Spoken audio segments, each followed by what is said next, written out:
seqembu leqatha eliluleko.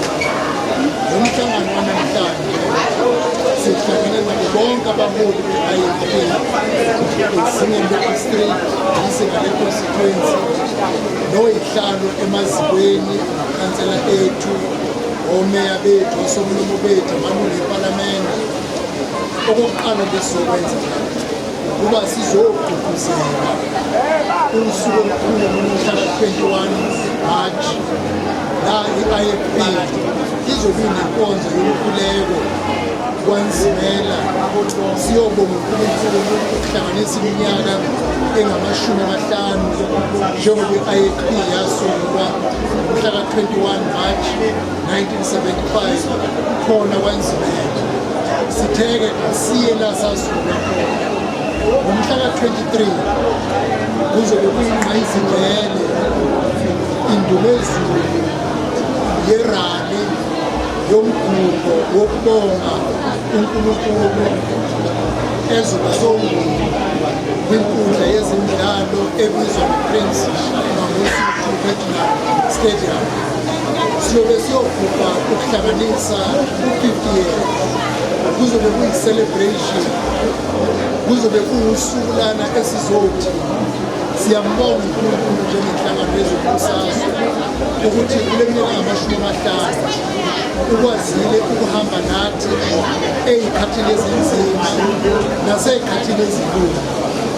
Kule minyaka engama-50 zokuqhakambisa konke okuhle esikwenzele iNingizimu ye-Afrika.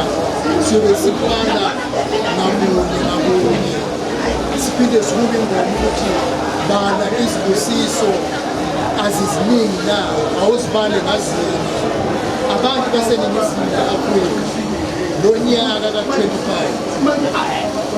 sifuna ukubavezela isithombe esipheleleyo neqhaza nomnikelo owenziwe i-IFP ukulwela inkululeko yabantu bakithi nokulwela impilo yabantu bakithi ukubaqhubeka.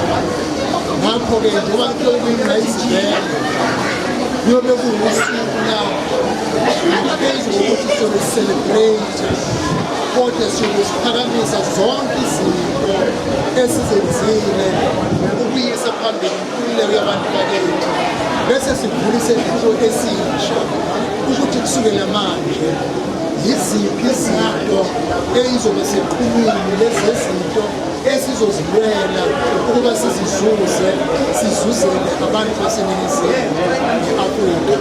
Usuku sinama kulo bonke abantu.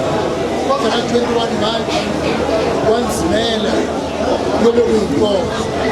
Mhla ka-23 March ondini enkundleni yezemidlalo kuyobe kuyimigubho omkhulukazi weminyaka engama-50 eqembu le-IFP naso. Kwanzimela ikhona indawo eyi-mission, eyindawo yebandla.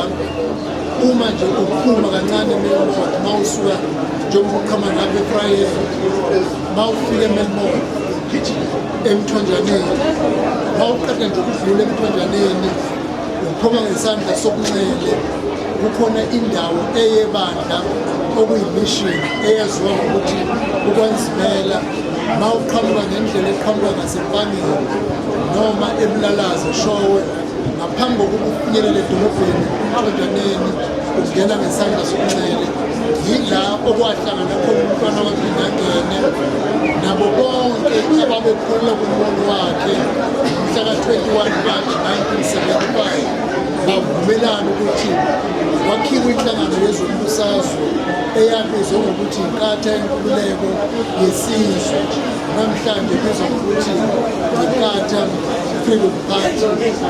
Isona sizinda laleli qembu elasungulwa umntwana elazalelwa khona.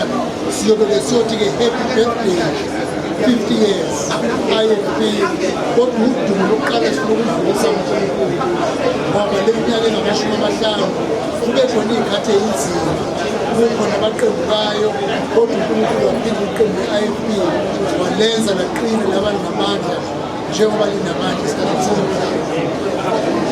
Iqembu le-IFP umntwana waphinde angene walakhela phezu kwesisekelo senkolo nokwesaba uNkulunkulu.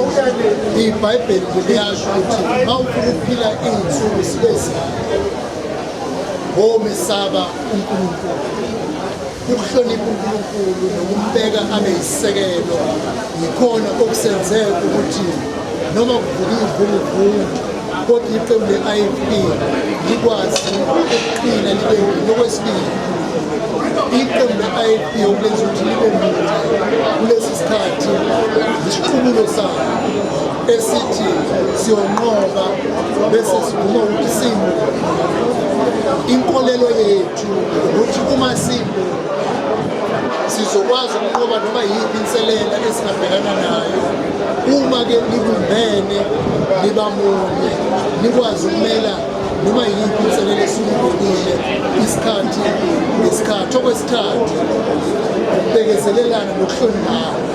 Abaholi be-IFP banenkolo yokukwazi ukuhlonipha omunye umholi nokubekezelela omunye umholi.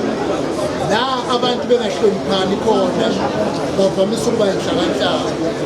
La bengabekezelelani khona nobani uvamise ukuthi alandele umbono wakhe, kodwa la abaholi belalelana ukuhloniphana khona bayakwazi ukuthelelana ngombono bahambe ngendlela eyodwa ukuya phambili.